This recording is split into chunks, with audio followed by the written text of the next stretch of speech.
Our top story this afternoon, the polling is underway. The campaigning continues in the referendum to the voice to Parliament, and the polls have shown some very interesting numbers. The latest one out today by YouGov. Our political editor, Andrew Clennell, is with me this afternoon. Andrew, good afternoon to you. And it is really a polarised electorate in many respects when it comes to the yes versus no question and this looming referendum. Well, is it ever? So let's have a look at this. Yesterday we had a poll showing a slight bounce back for the Yes Voice campaign. A couple of points up, they were 42 in the essential poll. There's a new YouGov poll released today, taken from last week, now showing no still winning comfortably, 53 to 38. But aside from that, there are some really interesting demographic differences here. Firstly, some terrible results for the government amongst their own voters, Labor voters. Just 49% support and 41% opposition. 10% don't know. Just 22% of coalition voters are voting yes. Perhaps you would expect that, given Peter Dutton's stance. This poll also has a higher than expected no vote from Greens voters. 24% say no, 70% say yes. There's also a real distinction between inner metropolitan and outer metropolitan voters. 48% of people are voting yes in inner metropolitan areas and 41% no.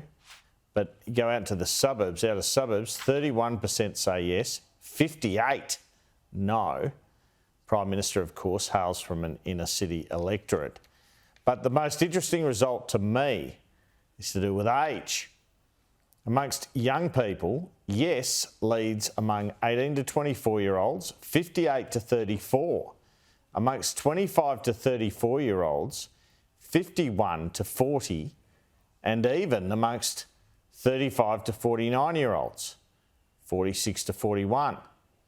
So amongst people 49 and younger, according to this poll, yes wins, and it wins easily. But it's the overwhelming no vote amongst older Australians that kills this thing. Amongst 50 to 64-year-olds, it's 68% no to 25% yes.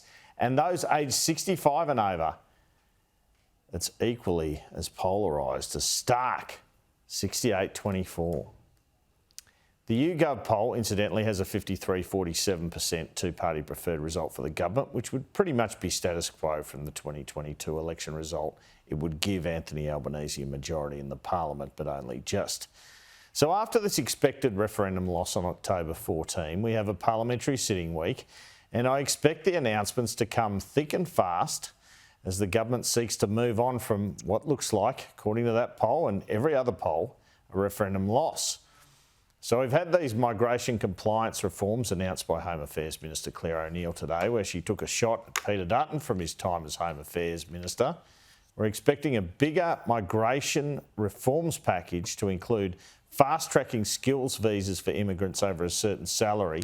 It's been speculated about $120,000 a year. If you can earn that, you'll get in within weeks instead of months. And that will be released in the week following the Voice referendum, is my understanding, as the government seeks to change the subject. Here was Peter Dutton today about plans by the government to, as he puts it, distract. I cancelled over 6,000 visas of criminals, of people who had committed rape, sexual assault against women and men, pedophiles. I cancelled the visas of drug traffickers. Labor has not done a fraction of the visa cancellations over the course of the last 15 months. He's dropped this report as a distraction from the Voice. How can a Prime Minister proposing the biggest change to our Constitution in our nation's history have any other priority than getting out there and explaining and answering the questions that millions of Australians want answered?